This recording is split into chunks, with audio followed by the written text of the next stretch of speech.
Welcome to Small Ship Cruise Talk, a show where we share insider tips and first-hand experiences about this outstanding, yet lesser-known form of travel.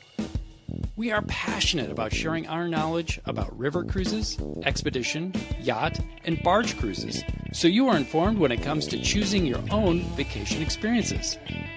We're your co-hosts, Dan and Mikkel, and we are your cruise experts and the co-founders of Sometimes Sailing, a website that focuses on small ship cruising. Welcome back to Small Ship Cruise Talk. This is part 2 of a two-parter that we discuss tulip time river cruises in the Netherlands and Belgium. If you haven't already listened to part 1, we recommend that you do that. It is right before this and about 25 minutes and chock full of information that you're going to want to hear and valuable insights to begin planning your river cruise during this incredible time of vibrancy and life in the Netherlands. In this episode, we are going to elaborate on that and answer all your questions about Keukenhof Gardens, which is arguably the number one reason to visit the Netherlands, if not all of Europe, in springtime during late March through early May. In part 1, we dove into Amsterdam and why it was the ideal starting point, the best time to see peak blooms, and when the ideal time to go is, and we're going to talk about that in this episode a little more too. Also in part 1, we talked about where to actually find the tulips beyond the city because they're not in the city center necessarily. And we gave you some tips for navigating Amsterdam and its surrounding areas and making the most of your time on and off the ship. To expand on what we're going to talk about during part 2, this episode, we will discover charming ports from Bruges to Delft, for example, even Volendam, Arnhem, why we liked Arnhem. We will let you know that in this episode from our firsthand experience. We're also telling you about the flower parade, which is incredible, and how you see the flower parade and when you can and if you can see it during your cruise or not. And we also tell you some packing tips and souvenirs to bring home. And you are going to want to hear our info about the souvenirs because it is important. So let's start with the cliffhanger where we left off in episode 1 and dive into the world famous Keukenhof Gardens. Speaking of Keukenhof, I was shocked by how much there is to do there. What were your first impressions the first time we went to Keukenhof? I was also shocked the amount of tulips that were there, the varieties that were there, and just how big the gardens were. The first time we went, I know we didn't see it all, but there wasn't time. True. So the first time we went was with Emerald Cruises, and we were given the option for a couple hours there or an extended amount of time there. So I believe it was like 2 hours versus 4 hours. At the time, we opted for 4 hours, which I'm so glad we did because we thought it was going to be like, I don't know, maybe walking through, what's a famous garden that people would know? Not Central Park, because that's huge. I guess I thought it would be the size of like kind of like a pumpkin patch, right? A pick your own pumpkin patch. Right. Wrong. It is huge. You would never even know so many thousands of varieties of tulips exist. The way that they plant these is so innovative. They call it lasagna style planting because it's layers. So they layer it according to what is going to bloom first. So those daffodils might be on top and then under that are tulips. So in the limited amount of time that Keukenhof is open every year, which is usually from the 3rd week of March to the 2nd week of May, there's always something in bloom. Let's say your cruise is the 1st week of April, but you want to extend beforehand in March. This year, for example, Keukenhof opens March 20th and it's open until May 11th. So if you want to go March 25th, you can go. It's very easy to take a bus that goes directly from Amsterdam city center to Keukenhof. You can buy a ticket that includes entry into Keukenhof. You cannot buy tickets to Keukenhof on site. It's all digital and it's all online. So you need to get those tickets in advance. Some days at Keukenhof sell out if you're going on your own. If you're just going with the cruise line, you're going to be covered. They have your tickets included and they know how to get in and your guide will go with you. If you go to Keukenhof beforehand, you can walk around by yourself. We've never had a guide there except for on the river cruise. Right. I mean, there are food trucks. There is a windmill there that was actually donated by Holland America Line. Really interesting. There is a canal ride through their own tulip fields that was phenomenal. That was about an hour, right? Or 45 minutes. Yeah, it was about 45 minutes. That was amazing. There are restaurants. Yeah. There are displays. We have cute pictures with a piano that was decorated, a drum set that was decorated. There was even a tropical section when we were there last year that kind of reminded us of Florida, actually. That was really creative. And there are some other flowers. They have orchid displays that are really amazing. They had different lilies that were planted, different varieties. So the majority of it is tulips, and as Dan said, there are hyacinths. There was this absolutely spectacular hyacinth kind of alley that we could look at last time. There's a bit of art, there's sculptures. One of the museums there has the history of Keukenhof. And by the way, little fun fact, Keukenhof means kitchen garden. It used to be an herb garden, medicinal garden, for some royalty in the past, and that's how it got its start. So millions of bulbs are planted every year at Keukenhof in stunning patterns and designs, and it's really a sight to see. It's like all coming back to me. I remember one tulip that looks just like peonies. Couldn't believe it. My sister loves peonies, so I immediately sent a picture to her of that. Tours typically only spend a few hours there, but we cannot recommend enough to extend your trip and go back to Keukenhof. It is spectacular. When you're on your cruise, Amsterdam is obviously one of the places that you're going to go to, but you're going to go to a bunch of other places. So we went to, how do you pronounce that? Zandschans. Zandschans. So there were some windmills there. There was some nice, what was it, like... we saw like a clog making demonstration from the wood, which was really cool. And we also went to Antwerp in Belgium. So there was art, there was history, and chocolate. I mean, come on. Everybody loves Belgium chocolate. Yeah. We also went, speaking of chocolate, we went to the medieval town of Bruges, which is very popular. And I also want to note, because the first time I was in Bruges, it was much calmer, but I went by land, kind of an off day. The second time was during this river cruise that Dan and I keep referencing, and it was Easter. Yes. And Easter in Europe is no joke. And I think that the church, they had a reliquary that they only bring out for Easter, so there was a lot of very devoted Europeans going to church that day. It was overcrowded with tourists. I will say, on Easter Sunday, being in Bruges, it felt like a little bit of a tourism issue. So I remember the group we were with, we were like, we're just going to sit at a restaurant and get moule frites, mussels and fries, very traditional in Belgium, and get some beer, go to a brewery, get some Belgian beer, and kind of enjoy each other's company. And this was after the walking tour, but it was so overrun with tourists and buses from river cruises. So if it's possible in your schedule, you might want to avoid Easter week, which obviously changes every year. Or at least know that wherever you are may be insanely busy that weekend.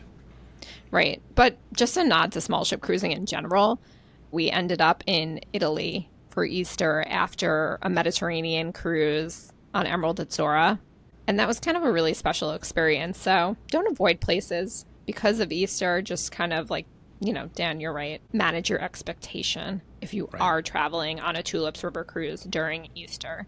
Another great stop is Rotterdam. Yeah, it's such a great modern city. The architecture and the design were really a highlight for me. And back to walkable cities, as you said, a lot of Dutch cities are very walkable. Rotterdam's incredibly walkable. They have great public transportation, and they have those cube houses that are amazing to go to. So Rotterdam, if you kind of want to do your own thing one day, is a great place to do that. Or you can maybe join the walking tour in the morning and then do your own thing in the afternoon. Rotterdam has a very famous food hall that's a little touristy, but kind of fun to see the building. It looks like a big upside down U. It's right by the cube houses, actually. So those are two good things to do together. And then another great thing in Rotterdam is to actually skip Rotterdam, but it goes from Rotterdam. If you're going to do an excursion to Delft, Delft, one of my all-time favorite excursions on any cruise was to Delft to see how the Delft blue pottery is made and painted. It was really phenomenal. It's a historic town. It has the cutest little city center. We got to tour that pottery factory. And then afterwards, we were able to do a little shopping in the gift center, which is really great. And then we had time to walk around the town square, which is where City Hall is. And you can sit outside and have a beer if the weather is nice. So that was really an all-time favorite highlight of river cruising for me and our river cruising memories. But definitely, when we've said it in past episodes and we say it all the time, the real highlight of river cruising or small ship cruising is you go to those ports that you're probably not going to go to on a land trip. So like Horn, what was that other one? Volendam? Volendam. Yeah, Volendam. Mm-hmm. Just cute little towns that you just wouldn't go to. Yeah. But were so memorable and just really highlights in and of themselves. Yeah, and a lot of these are easy to get to, but it's just like, if a river cruise is going to take you there, why not use the river cruise transportation to take you there? So with Delft, I just had a feeling we would be back one day and it would be easy to see Rotterdam on our own. And that's actually exactly what happened. We did Delft, we kind of skipped seeing Rotterdam. And then the next time we were in the Netherlands, we thought, you know what, let's take a train to Rotterdam. This was when we were there last year, and explore Rotterdam on our own because we didn't get to do that with the river cruise, because the train goes right there. And you can get to Delft. Again, the buses are really easy to take, but it was just more direct to go to Rotterdam. So that was fun to do last year. And then other places that you can expect. Ghent is a really popular one. We've never been there, but it is popping up on a lot of river cruise itineraries for these Tulip cruises. So that is fun. It's a historic university town. And then also, Haarlem might pop up on your itinerary. I haven't seen it on itineraries this year, but it doesn't mean it won't show up in the future, because I haven't seen Ghent until recently too. And The Hague is really, really cool as well. We also went to Arnhem, which was really great because we like World War II history, and the tour took us to a really beautiful historic cemetery from World War II. In Arnhem, we were able to walk around ourselves a little bit. So speaking of these itineraries, let's talk a little bit about when to book. How far in advance do you need to book? Right now. Right now. Just whenever you're listening to this, like, you need to book it right now. Yeah, I mean, there's never a bad time to book a river cruise, right? Whenever you book it, I say go with it. So if you want your preferred dates, especially the mid-April dates, you're going to want to book a year in advance. We see some of these are already sold out, even though we're so close to them. But if you do decide to book last minute, there will be availability. But your options of the cabin category and where your cabin is, even though if you listen to past episodes, we speak a little bit about river cruising and the top things to know about river cruising, part 1, I believe it is. We talk about everybody's going to have a good view of the river. There's actually not that much to see on these rivers. It's not like cruising down a river with a lot of castles, although it was really cool to see the wind turbines as we passed them by. But it's not a cruise that you're going to see a lot of amazing scenery on the river.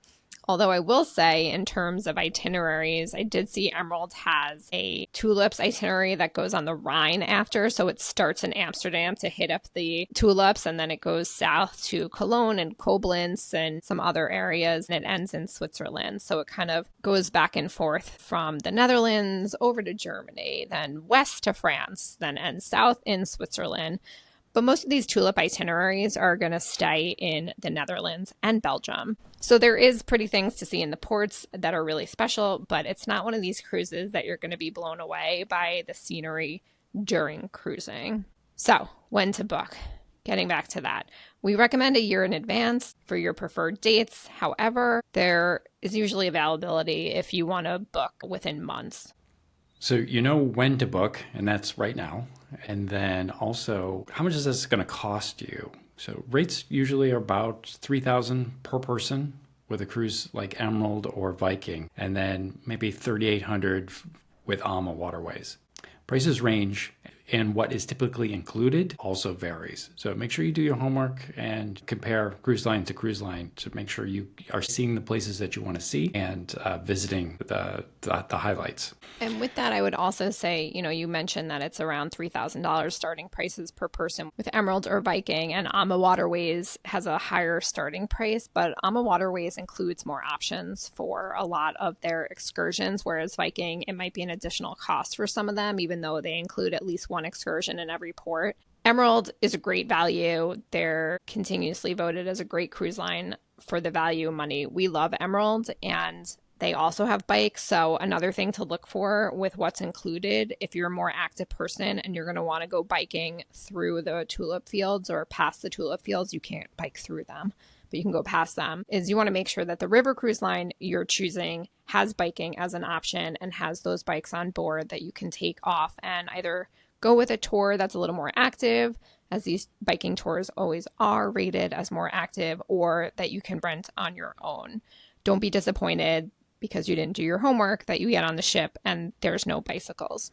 And then also what Dan was saying with mid-April selling out is because of the annual flower parade. So a really fun thing to do with extending your trip before and after is the annual flower parade. That is a land-based experience and happens very close to Keukenhof in a nearby city. They know the dates for this annual flower parade at least a year in advance. So this year it is April 12th weekend, and there is a parade that goes 42 kilometers. It happens all day. It's incredible. And I can't encourage you enough to extend your trip on your own and either stay in Amsterdam or better yet, do as we did and stay in Lisse. It's spelled Lisse, but it's pronounced Lisse. And go to the events. You feel like so much a part of their community. They decorate the floats Wednesday night and Thursday night. You can pay about 10 euros to go see this. It's almost like seeing them decorate homecoming floats a la high school years, but on steroids. They all volunteer their time, all these Dutch people, to decorate these insane floats. Think Rose Bowl Parade in California on January 1st, that level. And they are spending all their time to build these floats and put these bulbs. They use bulbs for the brown colors on the floats. They obviously use all the colors of the rainbow that they can get in the tulips. And it's just like fascinating to walk around and see them. Then the parade starts on Friday night. There's a lot of, community leaders that go, and they sit in a very small area with stadium seating. And all people are on the parade route that night. Then the same parade happens all day Saturday during the day on this 42-kilometer route from Noordwijk. I'm sure I'm saying that incorrectly, but I do my best. And it ends in Haarlem. And then on Sunday, and we did this as well, we went to every day of this parade to see these floats from different angles and in different weather, which was not on purpose. And it ends in Haarlem, and then the floats stay in Haarlem on Sunday. And they're stationary, and you can go and walk around and see them. So we went to Haarlem. We took the train, so easy. And we got to take pictures with the floats, and we had a coffee, and we kind of people watched. It was such a beautiful day, which is so funny because the day before it was hailing and raining and really freaking cold and windy. And then it was a gorgeous day the next day. So if you extend your trip, we very much encourage you to coordinate your river cruise with the annual flower parade. So you can end your cruise when the flower parade starts, or vice versa. Maybe the flower parade starts and then you go on the cruise the following week. The flower parade is rain or shine. So don't worry about the weather. Just worry about what you are bringing to pack. We're going to touch on that in a minute.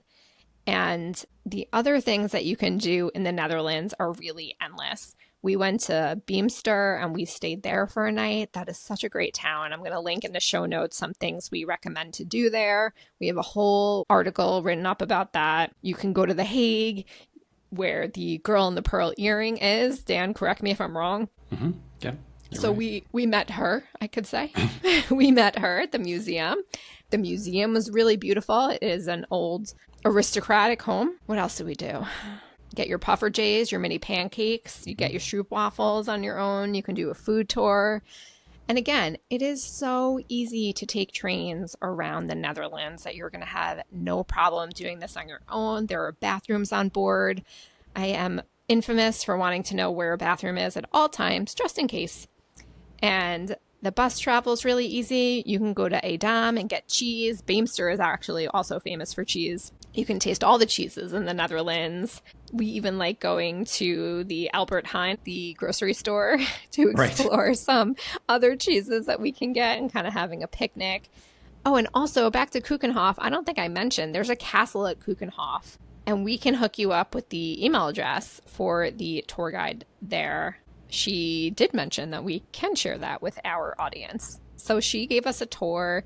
You're going to want to email her and do that tour. And you can't do that. You're not going to have time during your river cruise. So if you extend and go to Keukenhof another day, be sure to book your ticket online in advance. And you can do that with a package to have the bus transportation from Amsterdam if you're not going to stay in Lisse. Now, I will say this about Lisse. They don't have a lot of hotels. So if you are planning on doing this, not only should you book your river cruise in advance, but you need to book your hotel accommodations ASAP there, because I was shocked by how quickly they sold out. Again, because there aren't a lot of options there. I'm so glad we stayed there. I'm so glad we booked over a year out. So something to keep in mind as you're packing for your river cruise. It's spring in the Netherlands. The weather is unpredictable. The first time I went to Keukenhof, I had shorts on. The last time I went, I think I had 5 jackets on. I had all my clothes on. All the hand warmers, yes. Gloves, hats, rain gear. So there's probably a great chance it's going to be rainy. You're also going to be walking a lot. Like I said, Amsterdam is a great city for walking. But also, if you're going to the gardens, you're going to want comfortable shoes and watch out for cobblestones and all of the other tripping hazards. I thought you were going to say watch out for dachshunds, because we did see people bring their small dogs to Keukenhof, and I love a small dog, and we did see some dachshunds. So anyway, that's just a side note, Sure, there are dogs. Also bring your rain gear just in case, maybe an umbrella, something like that. And then you are going to want to take thousands of pictures. How many pictures of tulips are too many? I don't know. The amount I took, probably. So make sure you have your camera gear, any lenses or anything special that you want for capturing those tulips.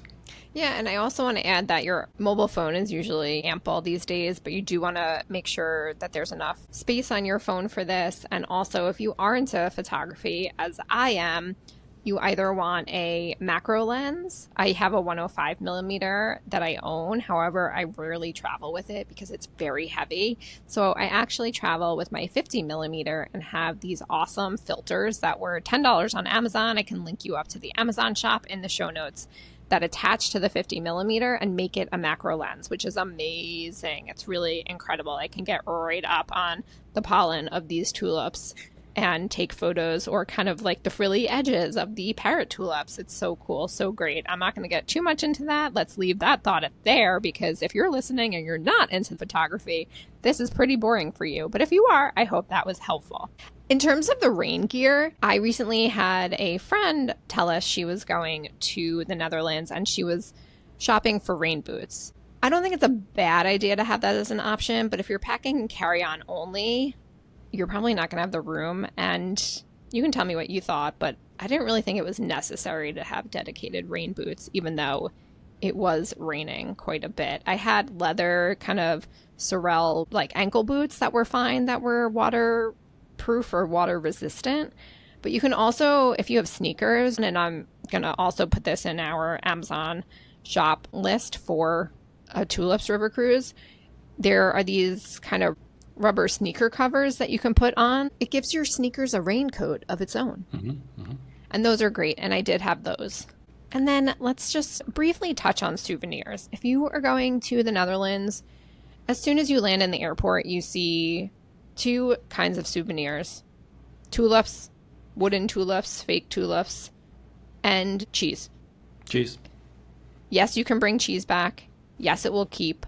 Any cheese shop is going to be able to educate you about that. When you ask them questions, they're happy to share their information, especially if you're going to buy something. You can even ask to taste things. But the other thing, if you're going on a tulips cruise, the ultimate souvenir, besides your photos and memories, is bulbs. Very often they will mail these bulbs home for you. Of course, they want you to purchase them, and you can pay either an additional fee or they might even include it depending on where you are.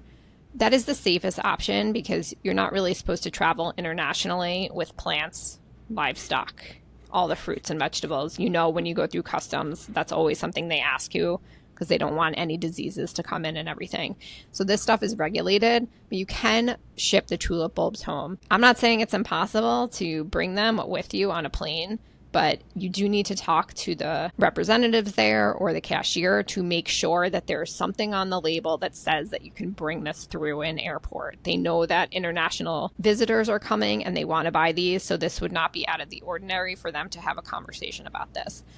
But if you can get them home, what an incredible souvenir that's going to remind you of your time during your river cruise in spring, in the Netherlands, in Europe, in Belgium. Every year those tulips pop up for their lifetime. Woo, that was a great conversation about tulips. I am ready to hop on a plane and go back right now and do a stroopwafel, which is the sugary treat Dan loves from the Netherlands. Get some flowers in my view and relish in the beauty of spring in Europe. Thanks for listening. Make sure you subscribe or follow the podcast to be notified of Small Ship Cruise Talk. New episodes drop every Wednesday. We're not going to want to miss next week's episode. Episode 8, we're going to be talking about Alaska and what it's like cruising on a small ship in Alaska. Finally, if you have a question for us, don't hesitate to reach out. It's very easy to find a way to reach us, especially via social media. We are at Sometimes Sailing. Check that out in the show notes wherever you are listening and click the link. We want this podcast to be the best resource for your trip planning and trip brainstorming, and we love hearing from you. Don't forget to give us a 5-star rating if you feel so inclined, and we will read that on the air. Until next week, I am so excited to talk about Alaska.